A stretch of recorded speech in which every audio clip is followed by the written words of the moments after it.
Did you know that 90% of books are abandoned within the first few pages? It's true. Research shows that the first page is where most readers decide whether they'll keep reading or move on to something else. That means the first few lines of your story can make or break your chance of being read. Shocking, right? The truth is, even if you've poured hours of work into crafting an amazing plot, the first page still needs to be flawless to hook your readers.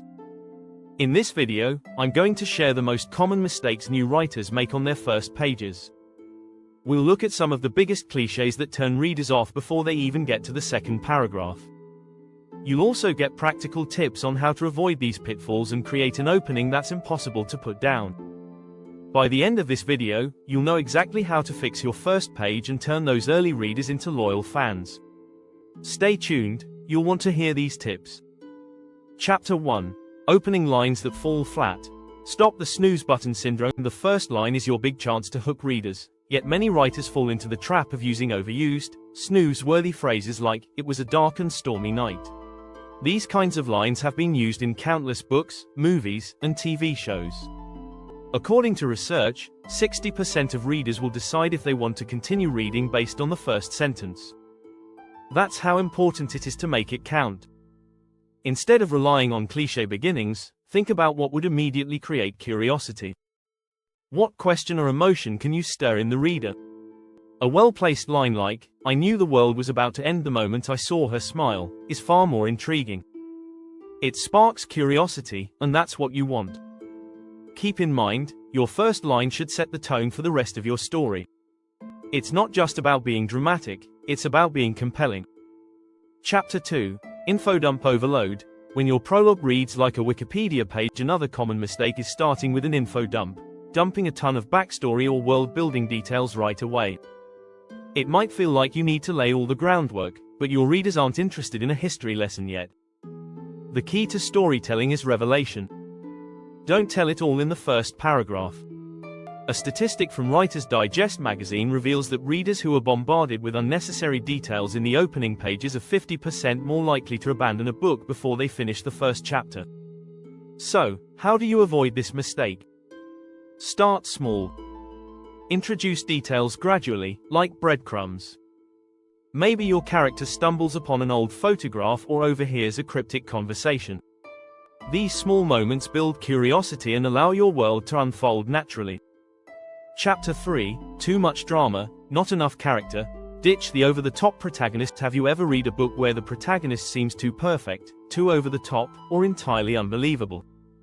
Many new writers fall into the trap of introducing a hero or heroine who's larger than life, and it usually makes the first page feel less relatable. Characters who are too flawless or exaggerated don't feel real.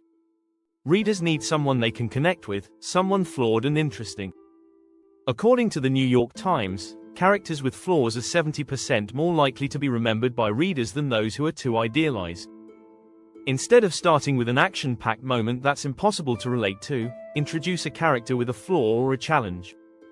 Maybe they're bad at public speaking or they have a fear they need to overcome. Those flaws make them real and draw readers in. If you're enjoying these tips so far, don't forget to hit the subscribe button. This way, you won't miss out on any of the helpful strategies coming up next. Chapter 4. Setting as a stage. Stop writing your first page like a movie script. A common mistake for new writers is treating the first page like a movie script.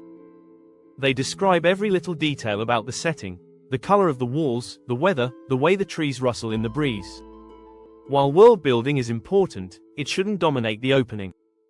Writing your first page like a movie scene can feel forced and doesn't create an emotional connection.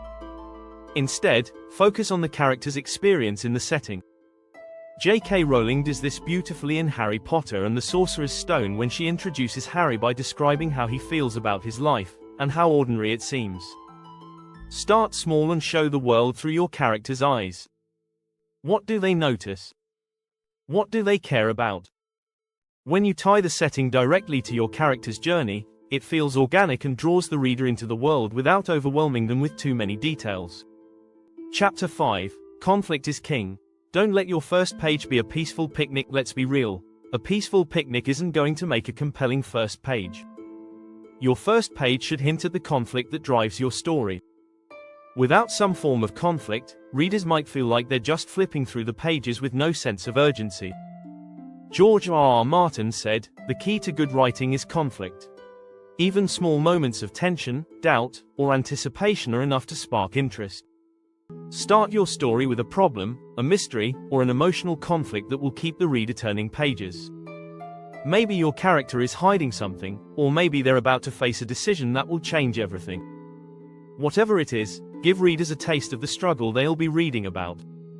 Conflict doesn't have to be grand right away, it just needs to feel important to the character. Chapter 6: Cliffhangers versus False Promises. The fine line of building intrigue. It's tempting to end your first page with a huge cliffhanger, but here's the problem. If it feels forced or misleading, it can backfire. You want to build intrigue, not trick your readers. The trick is to tease without misleading. Stephen King is a master of this. In The Shining, he creates a sense of dread and tension from the very first page, but it's not because of a cheap twist, it's because the atmosphere and the characters' internal struggles are compelling.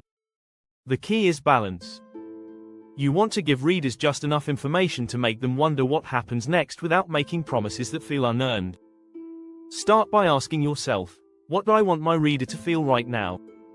Curiosity, unease, excitement. Build that emotion, then let it linger. By creating genuine mystery, you invite your reader to continue, and they'll feel like they've earned the answers when they come. Before you go, be sure to subscribe and hit the bell so you can stay updated on more writing tips to help you improve your storytelling skills. Happy writing!